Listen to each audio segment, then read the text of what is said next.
Good morning, students. Today we will do real numbers and their decimal expansion.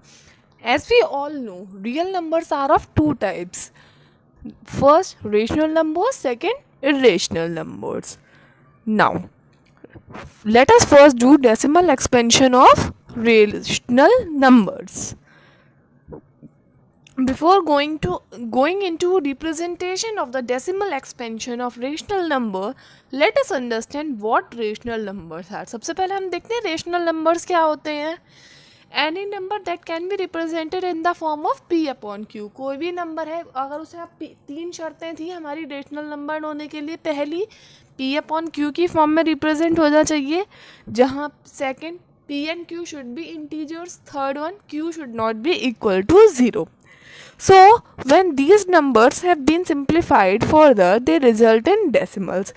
अगर आप जैसे आपको कोई भी रैशनल नंबर है, फॉर एग्जाम्पल 3/5, जब आप 3/5 को फर्दर सॉल्व करेंगे तो आपका आंसर 3 को डिवाइड करेंगे 5 से, तो you will get 0.6 as your answer. So जब भी हम रैशनल नंबर्स को और ज़्यादा सिंप्लीफाई करते हैं, we will get decimal numbers. Let us learn how to expand such decimals here. Now, take first case. Reminder equal to zero. कई बार रेशनल नंबर्स इस तरह के होते हैं जिसमें रिमाइंडर ज़ीरो हो जाता है. जैसे हमने एग्जाम्पल यहाँ पे लिया है 3/6. जब आप 3 को 6 से डिवाइड करेंगे, डेसिमल लगाएंगे, 6 5 जा 30 और आपका आंसर 0 आ जाएगा. यहाँ पे क्या हुआ, आपने देखा रिमाइंडर डेसिमल में करने के बाद रिमाइंडर आपका क्या हो जाता है, 0 हो जाता है, और आपका क्वेश्चन क्या आता है, 0.5. अब आपने देखा 0.5 और रिमाइंडर 0 हो गया, तो इस केस में जो डेसिमल एक्सपेंशन है that is known as terminating decimal. Terminating का मतलब क्या होता है, हिंदी में टर्मिनेट का मतलब होता है ख़त्म होना. इसका मतलब क्या है, डेसिमल एक पॉइंट के बाद डेसिमल के आगे नंबर ख़त्म हो जाते हैं. ऐसा नहीं है कि डेसिमल के आगे के नंबर, जैसे अगर यही नंबर सपोज होता 0.5 1 2 3 4 5 6 7 8 और चलता जाता कुछ और, फिर आ जाता 3 2 1 6 9 7 8, इस तरह से अगर ये नंबर चलता जाता 0.5 के बाद, तो ये अब हम इसको टर्मिनेटिंग नहीं कह सकते थे. लेकिन ये टर्मिनेटिंग है क्योंकि यहाँ पे रिमाइंडर 0 हो गया है और डेसिमल के बाद में एक फिक्स नंबर है, ख़त्म हो रहा है. डेसिमल के बाद में 0.5 आने के बाद ख़त्म हो रहा है सवाल हमारा. तो इसका मतलब this is terminating decimal. Now let us take case 2. Reminder not equal to 0. अब कई बार ऐसा होता है जब रिमाइंडर 0 नहीं होता. जैसे हमने एग्जाम्पल लिया 5/13. इसको हम डेसिमल फॉर्म में कन्वर्ट करते हैं. जब हमने 5/13 को डेसिमल फॉर्म में कन्वर्ट किया तो हम डिवाइड, देखिए आप यहाँ पर डिवीजन मैंने शो किया है.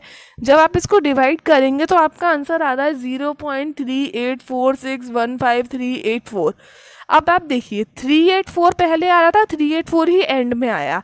अगर आप इसे और आगे तक आगे परफॉर्म करेंगे तो 615 फिर से आ जाएगा, 384 615 384 615 384 615.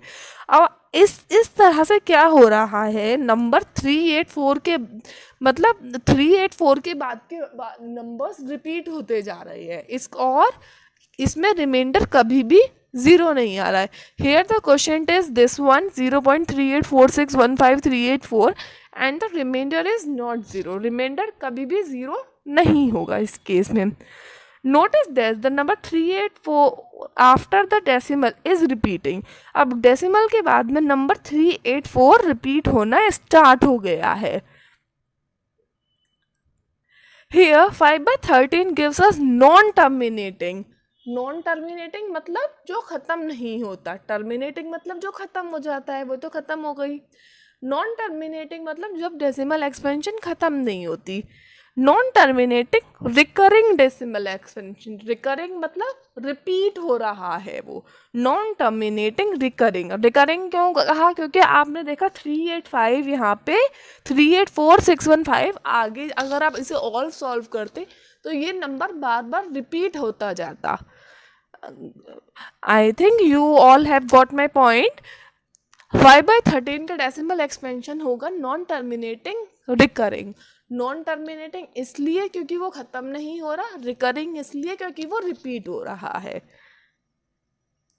A rational number give either terminating or non-terminating recurring decimal expansion। अब कोई भी रैशनल नंबर है, कोई भी एक्स वाई जेड, आप कोई भी रैशनल नंबर ले लीजिए, उसको डेसिमल में फॉर्म में कन्वर्ट करिए, आप देखेंगे या तो वो ख़त्म हो जाता है, टर्मिनेट हो जाएगा, टर्मिनेटिंग होगी उसकी डेसिमल एक्सपेंशन। डेसिमल एक्सपेंशन का मतलब क्या होता है? डेसिमल जब भी आप कोई भी नंबर को डिवाइड कर रहे हैं और डेसिमल में उसका क्वोशिएंट आना, दैट इज डेसिमल एक्सपेंशन। जब भी आप रैशनल नंबर को डेसिमल एक्सपेंशन निकालेंगे, या तो वो टर्मिनेटिंग होगी, दैट इज एक पॉइंट पे आके ख़त्म हो जाएगा और रिमाइंडर ज़ीरो हो जाएगा। और अगर रिमाइंडर ज़ीरो नहीं होता, अगर वो नॉन टर्मिनेटिंग है, तो एक पॉइंट के बाद आके वो रिपीट करने लगेगी। सो वी से decimal expansion of a rational number is either terminating or non-terminating recurring. Thus, we can say that number whose decimal expansion is terminating or non-terminating recurring is rational. अब हमने rational number की एक और नई यहाँ से definition निकाली है कि अगर कोई number है, उसका decimal expansion terminating और non-terminating recurring है, तो वो rational number कहलाएगा, राइट? तो दोनों चीज़ वाइस वर्सा है। अगर रैशनल नंबर है तो उसका decimal expansion non terminating, terminating recurring होगा।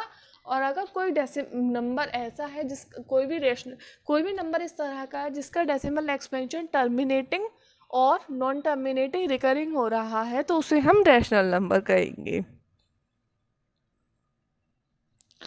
Now I have given an example. You have to show 0.333333 can be converted into p by q rational number form. अब एक नंबर दिया हुआ है, यहाँ पे क्या हो रहा है? 3 रिपीट हो रहा है और डेसिमल एक्सपेंशन ख़त्म नहीं हो रही, तो इसको क्या बोलेंगे? नॉन टर्मिनेटिंग, क्योंकि डेसिमल एक्सपेंशन ख़त्म नहीं हो रही है। ये डॉट रिप्रेजेंट करते हैं कि ये आगे बढ़ता जा रहा है। नॉन टर्मिनेटिंग रिकरिंग, क्योंकि 3 रिपीट हो रहा है, तो इसलिए ये कौन सा नंबर होगा? ये रैशनल नंबर होगा। अब लेट एक्स, अब हमें इसको ना पी वाई क्यू की फॉर्म में लिखना है, तो कैसे लिखेंगे हम इसको? सबसे पहले हम इसको अज्यूम कर लेंगे x is equals to 0.333333 and so on. अब आप इसमें देखिए कितने नंबर्स रिपीट हो रहे हैं। एक नंबर रिपीट हो रहा है, और वो कौन सा नंबर है जो रिपीट हो रहा है? वो नंबर है 3। तो हम इसको इक्वेशन 1 को 10 से मल्टीप्लाई करेंगे। जब आपने 10 से इक्वेशन 1 को मल्टीप्लाई किया तो 10 इंटू एक्स इज 10x, और 10 इंटू 0.33 तो डेसिमल राइट में शिफ्ट होगा क्योंकि मल्टीप्लाई कर रहे हैं, तो it will become 3.3333 and so on.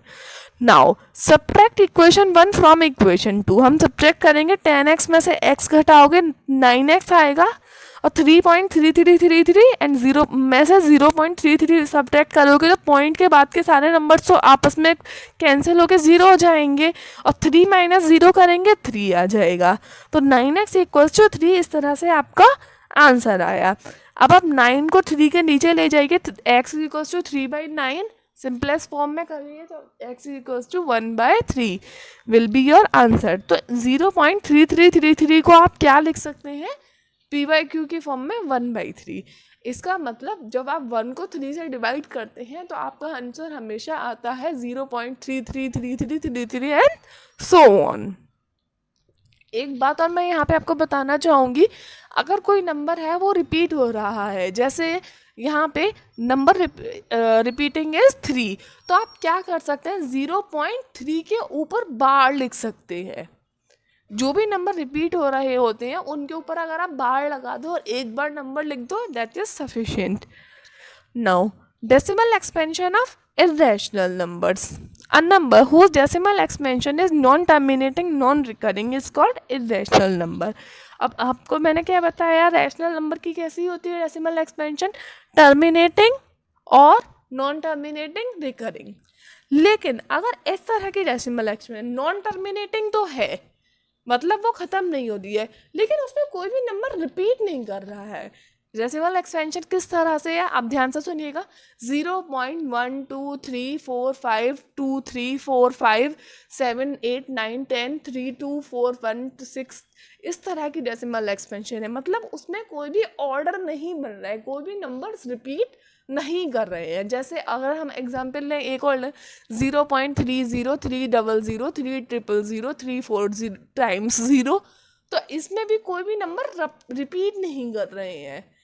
3 repeat कर रहा है लेकिन सेम पैटर्न में रिपीट नहीं कर रहा है। तो ऐसे डेसिमल एक्सपेंशन होती है इर्रेशनल नंबर की। The decimal expansion of N irrational number is non terminating non recurring. ठीक है, अब इसको इसलिए हम इसको केस 3 बना देते हैं। Irrational number reminder never becomes 0 and no repetition. समझ में आया? रिमाइंडर 0 नहीं हो रहा है तो इसका मतलब नॉन टर्मिनेटिंग है, प्लस नॉन रिपीटेशन भी नहीं हो रहा है। जैसे आप और √2 को आप लिखें, √2 को हमने आपको पहले ही बताया था √2 क्या है, एक इर्रेशनल नंबर है। अगर आप √2 को खोल के देखें, अगर √2 को पॉइंट पे निकालेंगे, आप वैल्यू डिफाइन करें √2 की, तो इट विल बी 1.414213562373। आप देख सकते हैं यहाँ पे कोई भी नंबर रिपीट नहीं हो रहा है। दैट मीन्स यहाँ पे किसी भी नंबर का डेसिमल के बाद में कोई भी पैटर्न नहीं बन रहा है। जब यहाँ पे पैटर्न नहीं बन रहा है तो we see that decimal expansion is non terminating, क्योंकि ये ख़त्म नहीं हो रही है, आगे बढ़ती जा रही है, प्लस नॉन रिपीटिंग। तो इरेशनल नंबर की डेसिमल एक्सपेंशन कैसी होती है? Non terminating non recurring. ये decimal expansion non terminating non recurring है, इसीलिए आप √2 को इरेशनल नंबर कहते हैं। The pi is also an irrational number. Pi की वैल्यू क्या होती है? 3.14159265358 आप देख सकते हैं डेसिमल के बाद में किसी भी नंबर, कोई भी नंबर रिपीट नहीं हो रहा है और कोई भी पर्टिकुलर पैटर्न फॉर्म नहीं हो रहा है। जब पर्टिकुलर पैटर्न फॉर्म नहीं हो रहा है तो वी से it is non terminating non recurring.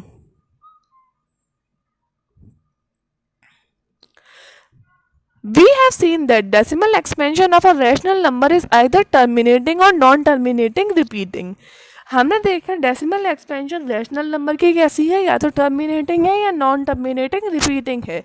Thus we can also say that if the number is either terminating or non-terminating repeating, then it is rational number, otherwise it is a irrational number.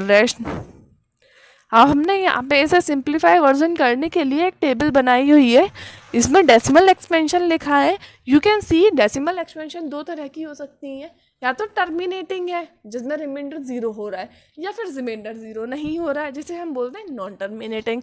अगर terminating है, reminder 0 हो रहा है, तो वो तो undoubtedly rational number होगा। लेकिन नॉन टर्मिनेटिंग में भी 2 तरह की हो सकती है, या तो रिपीट हो रही है, एक पॉइंट ऑफ टाइम के बाद डेसिमल एक्सपेंशन रिपीट हो रही है, या फिर रिपीट नहीं हो रही है।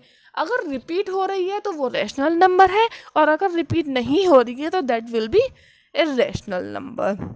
सो today we have done rational decimal expansion of rational number and irrational number. Rational number के केस में डेसिमल एक्सपेंशन रिपीट होती है, सॉरी डेसिमल एक्सपेंशन या तो रिमाइंडर 0 होगा, रिमाइंडर 0 होगा तो वो हो जाएगी नॉन टर्मिनेटिंग, सॉरी वो हो जाएगी टर्मिनेटिंग। और अगर रिमाइंडर 0 नहीं हो रहा है तो वो हो जाएगी नॉन टर्मिनेटिंग नॉन रिपीटिंग। और इरेशनल नंबर के केस में नॉन टर्मिनेटिंग रिकरिंग, और इरेशनल नंबर के केस में होती है non terminating non repeating.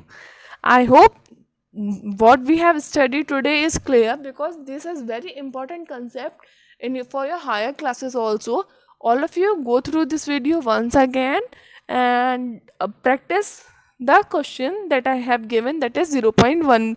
I have given one question 0.33 को आपको P/Q की फॉर्म में लिखना था, तो वो आप एक बार प्रैक्टिस अच्छे से करिएगा। Thank you and have a nice day all of you.